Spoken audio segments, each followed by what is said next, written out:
Amoebic മസ്തിഷ്ക ജ്വരവുമായി ബന്ധപ്പെട്ട ആശങ്കകൾ ശക്തമാകുന്നതിനിടെ രോഗബാധയുടെ ഉറവിടവുമായി ബന്ധപ്പെട്ട അവ്യക്തതകൾ തുടരുന്നു. ഈ മാസം ആദ്യം മരിച്ച ഓമശ്ശേരി സ്വദേശിയായ 3 മാസം പ്രായമുള്ള കുഞ്ഞിന് രോഗം ബാധിച്ചത് എവിടെ നിന്ന് എന്ന് കണ്ടെത്താൻ കഴിഞ്ഞിട്ടില്ല.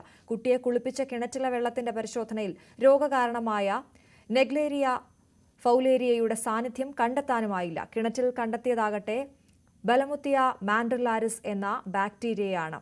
രോഗബാധ സംബന്ധിച്ച് വിശദമായ പഠനങ്ങൾ വേണമെന്ന് 3 വയസ്സുകാരന്റെ പിതാവ് സിദ്ദിഖ് ആവശ്യപ്പെടുന്നു.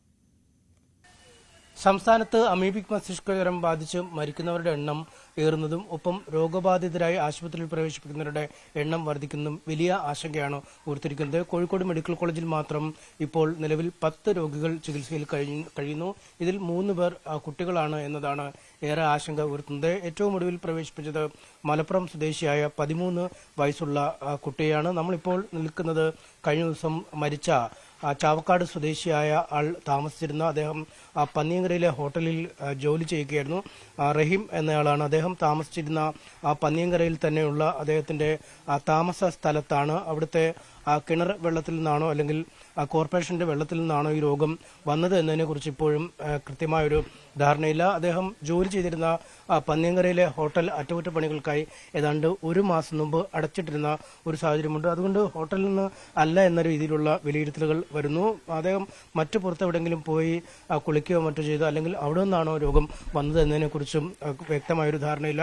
എന്തായാലും ഈ വീട്ടിലാണ് അദ്ദേഹം അവശ്യ നിലയിൽ കിടക്കുകയും ആശുപത്രിയിൽ കൊണ്ടുപോവുകയും പിന്നീട് അദ്ദേഹത്തിന് മരണം സംഭവിക്കുകയുമായിരുന്നു. ഇതിനിടയിലാണ് അമീബിക് മസ്തിഷ്ക ജ്വരത്തിന്റെ പരിശോധനകൾ നടത്തുകയും സ്ഥിരീകരിക്കുകയും ചെയ്തത്. അദ്ദേഹത്തെ ആശുപത്രിയിലേക്ക് കൊണ്ടുപോയ അയൽവാസികളടക്കം ഇവിടെ ഉണ്ട്. എന്തായിരുന്നു അന്ന് സംഭവിച്ചത്? അന്ന് അയാൾ ബോധം കെട്ട് കിടന്നപ്പോൾ ഇവിടെ അടുത്തുള്ള 2 പേര് കൊണ്ടുപോയി. അത് കഴിഞ്ഞിട്ടാണ് ഞാനിവിടെ എത്തിയത്. പിന്നെ അത് കഴിഞ്ഞപ്പോൾ പറഞ്ഞത് അയാൾ പിന്നെ നാട്ടിൽ നിന്ന് ആൾ വന്നു, മകനുണ്ട് അടുത്തു എന്ന് പറഞ്ഞു. പിന്നെ ഇത് മരിച്ചു കഴിഞ്ഞപ്പോഴാണ് ഇതാണെന്നുള്ളത് അറിയുന്നത്. ടെസ്റ്റിങ്ങിൽ അറിഞ്ഞത്. അതിപ്പോ എവിടെ നിന്നാണെന്ന് വന്നതിനെ കുറിച്ചൊരു ധാരണയും അത് ഇവരിപ്പോ ഹോട്ടലിൽ അടച്ചത് 4-ാം തീയതി. 4-ാം തീയതി അടച്ചതിന് ശേഷം ഇവർ പുറത്തൊക്കെ പോയിട്ടുണ്ട്. പുറത്തു പോയി ഭക്ഷണം കഴിക്കലും പിന്നെ ഉപയോഗമൊക്കെ പുറത്താണ് അധികം. ഈ നാട്ടിൽ പോയിരുന്നോ എന്നുള്ളതും അറിയാൻ പറ്റില്ല. കാരണം അയാൾ പോകണമെന്ന് പറഞ്ഞിരുന്നു. കാരണം ഞങ്ങളെ അടുത്തേക്ക് സ്ഥിരമായിട്ട് പോകുന്ന ആ ഹോട്ടലാണത്. അപ്പോൾ അയാളായിട്ട് നല്ല ഒരു കമ്പനിയാണ്. അപ്പോൾ അയാൾ അങ്ങനെ പറഞ്ഞപ്പോൾ ഇനി പോയിട്ടുണ്ടോ ഇല്ല എന്നുള്ളത് ചോദിക്കാൻ കഴിഞ്ഞില്ല. അയാളെ പിന്നെ കാണുന്നത് ഈ മരിച്ചെന്നാണ് ശനിയാഴ്ച. ഇതിപ്പോ അതിന് മുമ്പ് ഒരാഴ്ച മുമ്പ് ഇവിടെ താമസിച്ച തന്നെ ഒരാൾ കൂടി മരിച്ച അതെ അറ്റാക്കാണെന്നാണ് പറഞ്ഞത്. അത് പോസ്റ്റ്മോർട്ടം റിപ്പോർട്ട് എന്താന്നുള്ളതൊന്നും നമുക്കറിയില്ല. അവര് വെള്ളിയാഴ്ചയാണ് പോസ്റ്റ്മോർട്ടം കഴിച്ചത്. ഒന്നിച്ചാണ് താമസിച്ചിരുന്നത്. 3 പേരുണ്ടായിരുന്നു. ഇപ്പൊ ഈ കിണറ്റിലെ വെള്ളം ഇവരങ്ങനെ ഉപയോഗിക്കുന്നില്ല, കുറവാണ്. കാരണം ഇവര് ഹോട്ടലിലുള്ളപ്പോ ഏറ്റവും കൂടുതൽ ഹോട്ടലിൽ തന്നെയാണ്. റെസ്റ്റിന് മാത്രമേ ഇവിടെ വരുന്നുള്ളൂ. കുളിക്കാനും മറ്റും കോർപ്പറേഷൻ വെള്ളമാണ് ഉപയോഗിക്കുന്നത്. അതാണ് കുറച്ച് ആൾക്കാരേ ഉള്ളൂ. ഓണർ വരെ ഇവിടെ നിന്നാണ് ഉപയോഗിക്കുന്നത്. ഏട്ടനനിയന്മാരായിട്ട് 3 പേരുണ്ട്. അവരെല്ലാവരും ഈ വെള്ളമാണ് ഉപയോഗിക്കുന്നത്. ഇതിപ്പോ നിങ്ങൾ തൊട്ടടുത്ത് തന്നെ താമസിക്കുന്ന അല്ലേ, ആ വീട്ടിലെ ആളാണ്. ഇതിപ്പോ എന്താണ് ഇപ്പൊ നിങ്ങളൊരു കണക്ക് കൂട്ടുന്നത്? ഈ വെള്ളത്തെ കുറിച്ചുള്ള ഒരു ആശങ്ക ഉണ്ടോ നിങ്ങൾക്ക്? ആശങ്ക ഇല്ലാന്നില്ല, പക്ഷെ ഒന്നും ഉറപ്പ് പറയാനായില്ല. മറ്റേ ഇപ്പൊ ഇന്നത്തെ മാതൃഭൂമിയിൽ പിന്നെ ഇപ്പൊ ഒരാൾ മരിച്ചത് മറ്റേ ന്യൂമോണിയാണെന്നാണ് പറയുന്നത്.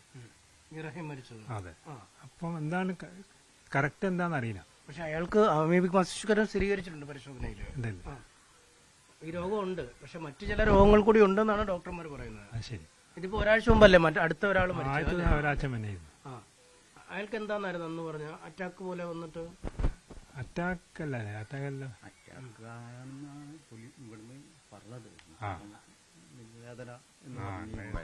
നെഞ്ഞുവേദന ഉണ്ട്. അത് ഒരു 10 ദിവസം മുന്നേ പറയുന്നുണ്ട്. അയാൾ ഹോട്ടലിൽ പറയുന്നുണ്ട് നെഞ്ഞുവേദന ഉണ്ട്. ഇനിയിപ്പം പിന്നെ എപ്പോഴാണ് എന്താണെന്നറിയില്ല. അയാൾ ഒറ്റയ്ക്കാണ്. അജ്ഞാത മൃതദേഹം എന്ന് പറഞ്ഞിട്ട് 14 ദിവസം കഴിഞ്ഞിട്ടേ വിട്ടുകൊടുക്കുള്ളൂ എന്ന് പോലീസുകാർ ഇവിടെ നിന്ന് പറഞ്ഞതാണ്.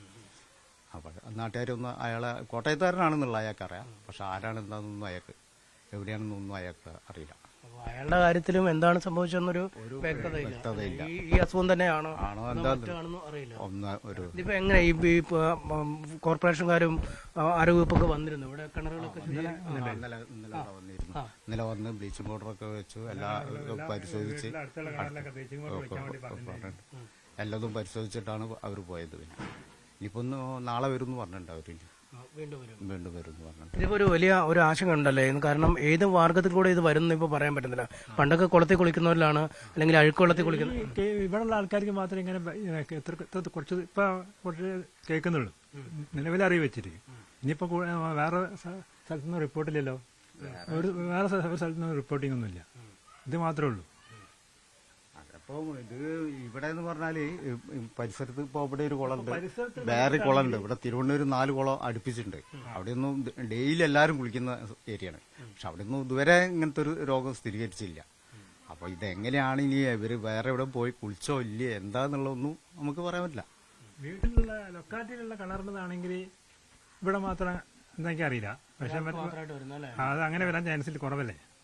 പ്രതിരോധ ശേഷി അനുസരിച്ചിരിക്കും എന്നൊക്കെയാണ് ഡോക്ടർമാർ പറയുന്നത്. എന്താണ് സംഭവം, അല്ലെങ്കിൽ നേരത്തെ ആൾ മരിച്ചത് എങ്ങനെയാണെന്നൊക്കെ ഉള്ള പരിശോധനയിൽ തെളിയിട്ട്. എന്തായാലും ഒരു ആശയക്കുഴപ്പമുണ്ട് ആളുകളിൽ. കാരണം ഇതെവിടെ നിന്നാണ് രോഗം വരുന്നത്? ഈ വീട്ടിൽ തന്നെ ഉണ്ടായിരുന്ന ശശി എന്ന ഈ റഹീമിനൊപ്പം നേരത്തെ താമസിച്ച ഹോട്ടൽ ജീവനക്കാരനായ അയാൾ ഒരാഴ്ച മുമ്പാണ് മരിച്ചത്. പെട്ടെന്ന് കൊഴിഞ്ഞു വീണ ശേഷം, അല്ലെങ്കിൽ ഈ ഹൃദയ ആഘാതമാണ് എന്ന ഒരു വിലയിരുത്തലാണ് ഉണ്ടായിരുന്നത്. അതുകൊണ്ട് തന്നെ അമീബിക് മസ്തിഷ്ക ജ്വരം അടക്കമുള്ള പരിശോധനകൾ നടത്തിയില്ല. അതിന് തൊട്ടു പിന്നാലെയാണ് ഇപ്പോൾ റഹീമും മരിക്കുന്നത്. പക്ഷേ ഈ കിണറ്റിലെ വെള്ളം സാമ്പിൾ ശേഖരിച്ചിരിക്കുന്നു. സമീപപ്രദേശങ്ങളിലൊന്നും ഇത്തരത്തിൽ രോഗം ഇതുവരെ സ്ഥിരീകരിച്ചിട്ടില്ല, അല്ലെങ്കിൽ ലക്ഷണങ്ങളോടുകൂടിയ ആളുകളെ കണ്ടെത്താൻ കഴിഞ്ഞിട്ടുമില്ല.